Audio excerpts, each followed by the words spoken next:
إن الحمد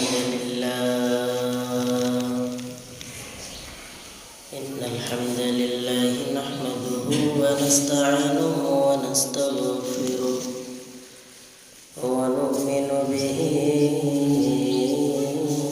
ونتوكل عليه ونعوذ بالله من شرور أنفسنا ومن سيئات أعمالنا من يهد الله فلا مضل له ومن يضلله فلا هادي له وأشهد أن لا إله إلا الله وحده لا شريك له وأشهد أن سيدنا ومولانا محمدا عبده ورسوله المصطفى صلى الله تعالى عليه وعلى آله وأصحابه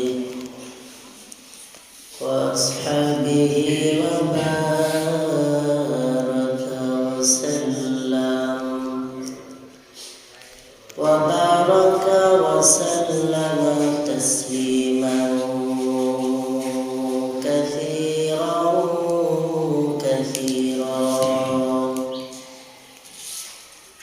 الذي أرسله الله تعالى بالحق بشيرا ونذيرا وداعيا إلى الله بإذنه وسراجا منيرا أما بعد فأعوذ بالله من الشيطان الرجيم بسم الله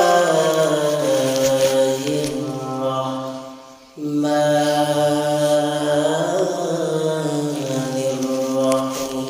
الرحيم كل نفس ذائقة الموت ثم إلينا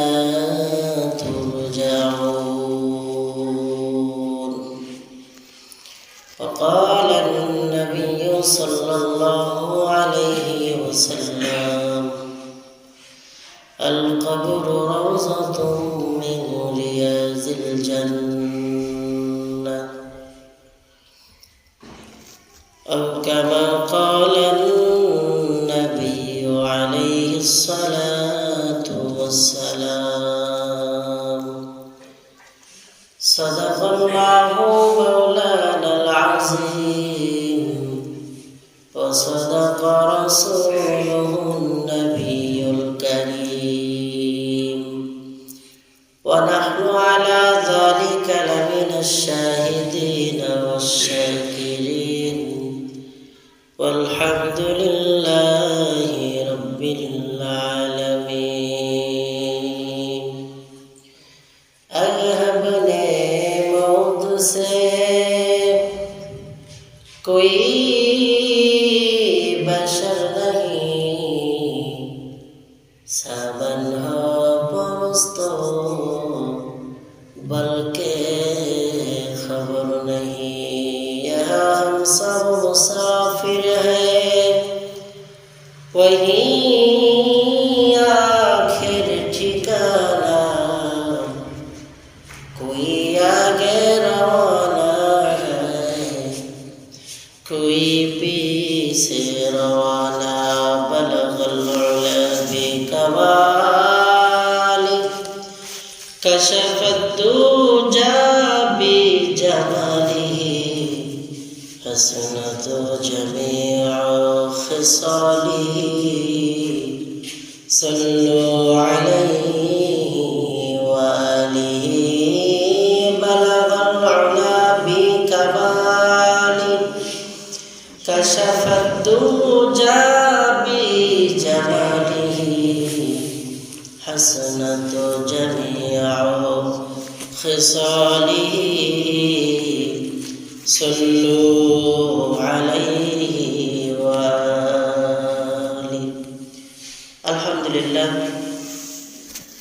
সৃষ্টির মহান স্রষ্টা দয়াময় আল্লাহ পাকের দরবারে লাখো কোটি শুকর ও সুজুদ, যে মহামহিয়ান গরিয়ান রব আমাদেরকে দুনিয়ার সমস্ত ঝামেলা থেকে ফারেক করে আল্লাহ পাকের ঘর দুনিয়ার মধ্যে সর্বোত্তম জায়গায় সর্ব উত্তম ইবাদত জুমার নামাজ আদায়ের লক্ষ্যে আরবি 12 মাসের মধ্যে অন্যতম মাস শাবান মাসের প্রথম সপ্তাহে মসজিদমুখী হওয়ার মতো তৌফিক দান করেছেন। এজন্য সকলেই নিয়ামতের শুকর আদায়ার্থে মুসলমান হিসাবে ঈমানের আওয়াজকে উঁচু করে এক আওয়াজে উঁচু কণ্ঠে কালিমাতুশ শুকর আদায় করি।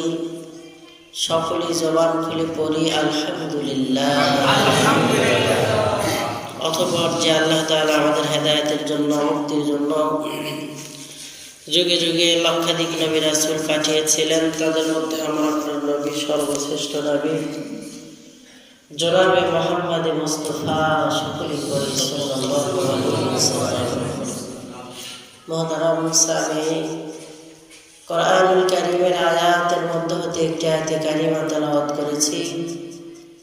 নবী করিম সাল্লাল্লাহু আলাইহি ওয়াসাল্লামের অসংখ্য অগণিত অনির্বাণী হাদিসের মধ্য হতে একটি হাদিস পাঠ করেছি।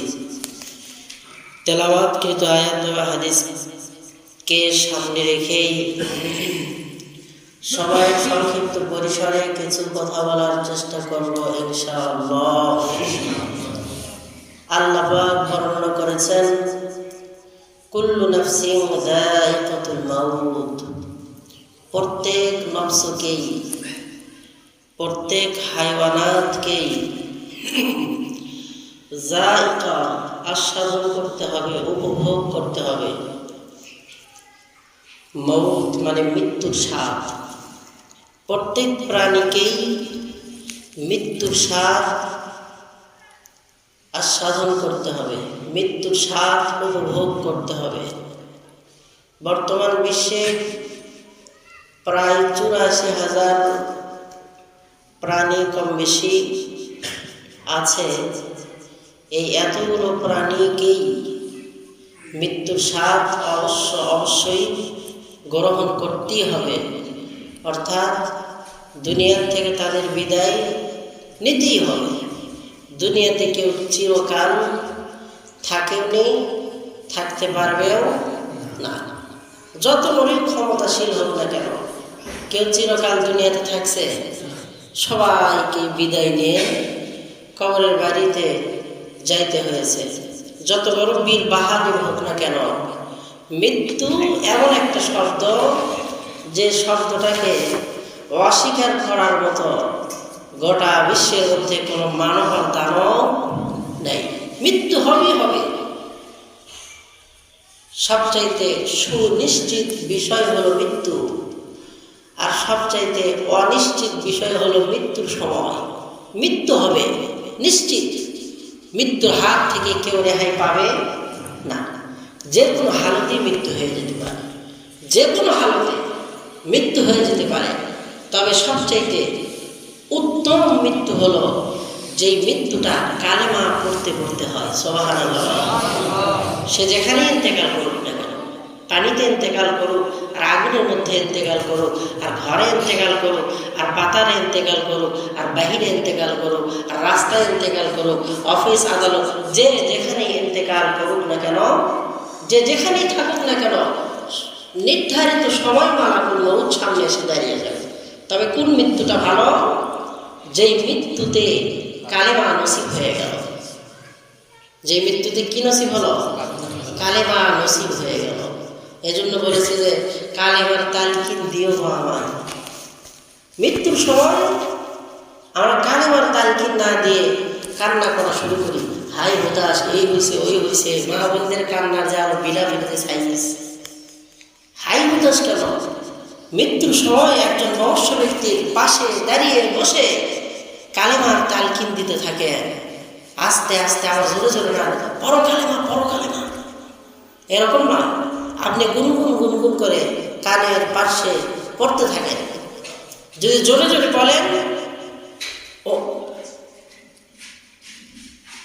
অনেক সময় শোনা যায় যে কালেমা পড়তে বলে বাড়ির লোকজন, পড়ে না, তো আবার ওই এমনিতেই মরতে লাগছে, আবার আমার মারেও ধরে, তাই পর কালেমা করিস না, সারাদিন তো আকাম কুকাম কম নাই। এজন্য কালেমার তালকিন দিতে হবে, মারপিট দিয়ে কালেমা নয়। মৃত্যুর সময় কালেমার তালকিন দিতে হবে, মানে পাশে দাঁড়িয়ে বসে আস্তে আস্তে বলতে হবে, যে আপনি মনে মনে পড়তে থাকেন, বলারও দরকার নেই, আপনি পড়তে থাকবেন, যাতে সে তার কানে যাতে মিটি মিটি আওয়াজ পৌঁছে, যার দ্বারা সে কি হতে পারে, কালেমা পড়তে পড়তে বিদায় নিয়ে চলে যেতে পারে। তো যাই হোক, প্রত্যেক নফসকে এই মৃত্যুর স্বাদ আস্বাদন করতে হবে। সুনিশ্চিত বিষয় হলো মৃত্যু, আর অনিশ্চিত বিষয় হলো মৃত্যুর সময় কেউ জানে না কখন মালাকুল মউত সামনে এসে দাঁড়িয়ে যাবে। আর সুনিশ্চিত বিষয় মৃত্যু হবেই হবে। এজন্য কোন এক বিজ্ঞ আলিমকে জিজ্ঞাসা করা হয়েছিল যে, হযরত, আমাদেরকে একটু বলবেন কি যে ইবাদতের উত্তম সময়, ইবাদতের উত্তম দিন কোনটি, আমাদেরকে একটু বলে দেন। উনি এবার জবাবে বললেন যে, তোমার মৃত্যুর আগের দিন হলো ইবাদতের সবচাইতে উত্তম দিন। ব্যক্তি এবার হতাশ হয়ে গেলেন যে, আলেম সাহেব, ইমাম সাহেব, আপনি বললেন কি মৃত্যুর আগের দিন সবচাইতে ইবাদত, মানে ইবাদত, মৃত্যুর আগের দিনের ইবাদত আল্লাহ পাকের কাছে অত্যন্ত পছন্দনীয়, সবচাইতে উত্তম দিন হলো ইবাদতের মৃত্যুর আগের দিন, তো মৃত্যু কবে হবে এটা তো আমার জানা নাই। তখন উনি জবাবে বললেন, প্রত্যেকটা দিনই তোমার ইবাদতের সর্বোত্তম দিন, কারণ তোমার জানা নাই কখন আমার ইন্তেকাল চলে আসে, কখন আমি দুনিয়া থেকে বিদায় নিয়ে চলে পরপারে চলে যাব। কয়েকটা জগৎ পার করে আমরা চলে আসতে, ওই শুরুতে আলমে আর ওয়াহের মধ্যে আল্লাহ তাআলা আমাদেরকে রেখেছিলেন। সেখান থেকে আল্লাহ তাআলা বাবার পৃষ্ঠদেশে আমাকে আপনাকে পাঠালেন, সেখান থেকে মায়ের গর্ভে, সেখান থেকে দুনিয়াতে আমরা আসলাম। আবার এই দুনিয়া থেকে একদিন আমাকে আপনাকে মৃত্যুর মাধ্যম দিয়ে ইন্তেকাল, মানে স্থানান্তর, ইন্তেকাল মানে কি, এক জায়গা থেকে আর এক জায়গায়। ইন্তেকাল মানে কি, বলে না যে অনেকে ইন্তেকাল করছে, ইন্না লিল্লাহি ওয়া ইন্না ইলাইহি রাজিউন। ইন্তেকাল করছে মানে একেবারে মরে যায় নাই বাবা, ইন্তেকাল করছে মানে স্থানান্তর, দুনিয়া থেকে একটু স্থানান্তরিত হয়ে আর জগতে চলে গেল সে। এই জীবনে এই জানের কোনো মরণ নাই, কারণ এই কবরের জগৎ থেকে আবার হাসরের জগৎ, হাসরের জগতের পরে হিসাব নিকাশ হওয়ার পরে কিসের জগৎ, জান্নাত না হয় জাহান্নাম। জান্নাতে মানুষের মরণ আছে, কথা বলে না, মরণ আছে। জাহান্নামেও যারা যাবে এদেরও কোনো মরণ নাই। তবে যদি কালেমাওয়ালা হয়, জিন্দেগিতে একবার যদি কালেমা পড়ে, আল্লাহ আছে এটা বিশ্বাস করে, ঈমানের সাক্ষ্য প্রদান করে, তাহলে সে একদিন না একদিন আযাব গজবের শাস্তি ভোগ করার পরে সে জান্নাতে দাখিল হয়ে যাবে। আবাদান আবাদা হায়াতের জিন্দেগি শুরু হয়ে যাবে। কিসের জিন্দেগি? এর আগে বলা হয়েছিল হায়াত বলা হয় ওই জিন্দেগিকে যে জিন্দেগির কোনো শেষ না। দুনিয়াতে আমরা 50 বছর হায়াত পেয়েছি না সময় পেয়েছি? কথা বলে না, হায়াত পেয়েছি না সময় পেয়েছি? সময় পেয়েছি। সময়ের একটা শেষ সীমানা আছে, কিন্তু হায়াতের কোনো শেষ সীমানা নাই। কেউ যদি বলে দুনিয়াতে কত বছর হায়াত পেয়েছিল, না, দুনিয়াতে কত বছর থাকার সময় পেয়েছিলে, এটা হলো সঠিক কথা। আর কেউ যদি বলে দুনিয়াতে কত বছর হায়াত পেয়েছিলে, হায়াত আমার কি, হায়াত পাইলেন তো এখান থেকে ওখানে গেলেন কেন? এই জন্য হায়াত শুরু হবে জান্নাতের মধ্যে। হায়াত মানে যেটার কোনো শেষ নেই। কবরের বাড়িতে আমাকে আপনাকে যেতে হবে দুনিয়ার থেকে, সেটা একটা কি জগৎ। আবার এই কবরের জগৎ থেকে ইসরাফিল আলাইহিস সালামের সিঙ্গার ফুৎকারের মাধ্যমে আল্লাহ তাআলা আবার ওই কিয়ামতের দিবসে মানুষদেরকে, সকল মানুষদেরকে সমবেত করবেন। কিয়ামতের দিবসটাকে বলা হয় বিচারের দিবস। কিসের দিবস? বিচার হবে। সেই দিন সবার নেকিবুদ্ধি হিসাব হবে, বিচার হবে। আল্লাহ পাক বিচারের সিংহাসনে বসে যাবেন। লিমানিল মুলকুল ইয়াউম লিল্লাহিল ওয়াহিদুল কাহ্হার। কাহ্হারিয়াতের রূপ ধারণ করে বসে যাবেন। যেই কাহ্হারিয়াতের রূপ ধারণ করে বসে যাবেন, তো কোনো নবী রাসূল, আল্লাহ পাকের হাবিব আমাদের নবী ব্যতীত ভিন্ন কোনো নবী, ভিন্ন কোনো রাসূল আল্লাহ পাকের সামনে দাঁড়ানোর মতো সাহস রাখবে না। বাবাই যদি খেপে যায়, তাহলে মেজো ছেলে, এরপরের ছেলে, এরপরের ছেলে, এরপরে আপনার মেয়েকে সবাই বাবার সামনে গিয়ে দাঁড়াইতে ভয় পায়। বড় ছেলেটাও দাঁড়াইতে ভয় পায়। শেষে একটা মেয়ে হয়েছে আদরের কলিজার টুকরা, এই মেয়ে ভয় পায় না বাবার সামনে দাঁড়াতে। কথা বল ঠিক কিনা? কারণ বাবার সঙ্গে সর্বশেষ সন্তান যে হয়, তার সঙ্গে বাবার আর তার সঙ্গে একটা তাল্লুক, বাবার সঙ্গে আর তার সঙ্গে একটা সম্পর্ক আল্লাহ প্রদত্ত হয়। কি প্রদত্ত? এজন্য দেখবেন 10টা 20টা চোল, আর 19টার মধ্যে ভাত হোক আর না হোক, শেষেরটার মধ্যে ভাত হয় কিনা? কথা বল, শেষেরটার মধ্যে ভাত হয় কিনা?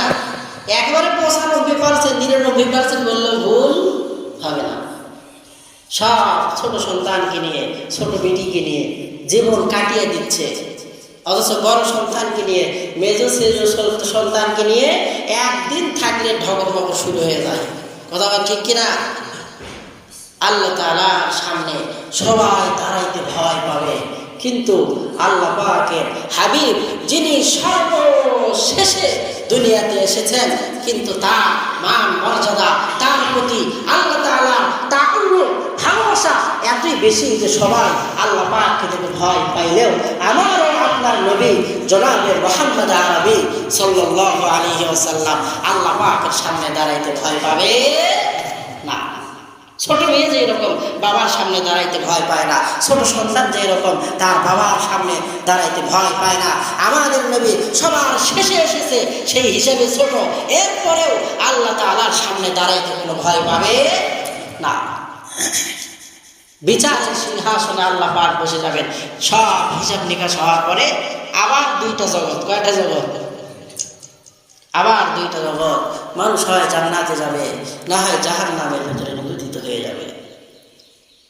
যারা জান্নাতে চলে যাবে, চির সুখ শান্তি, অনাবিল সুখ শান্তি, মানুষগুলো এবার আত্মহারা হয়ে বলবে, আল্লাহ জান্নাতের এত সুখ শান্তি।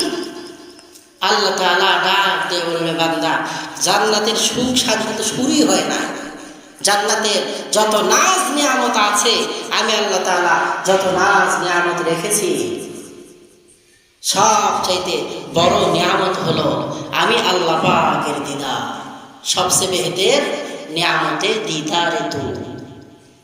জান্নাতের যত নিয়ামত আছে, জান্নাতের যত শান্তির জায়গা আছে, জান্নাতের মধ্যে সবচাইতে বড় নিয়ামত হলো আল্লাহ পাকের দিদার। কার দিদার? আল্লাহ পাকের দিদারের চাইতে বড় নিয়ামত আর নেই। এজন্য কবি বলেছিলেন যে যার জন্য কান্না করছি, সেই ব্যক্তি এসে যদি চোখের পানিটা মুছে দেয়, তাহলে তার অনুভূতিটা কেমন হবে? যাকে পাওয়ার জন্য দুনিয়ার সব কিছু আল্লাহ তাআলার জন্যই ইবাদত, আল্লাহ তাআলার জন্যই, হজ আল্লাহ পাকের জন্যই, কুরবানি আল্লাহ পাকের জন্যই, যাকাত আল্লাহ পাকের জন্যই, নামাজ আল্লাহ পাকের জন্যই, রোজা সব তো আল্লাহ পাকের জন্যই, তাই কিনা?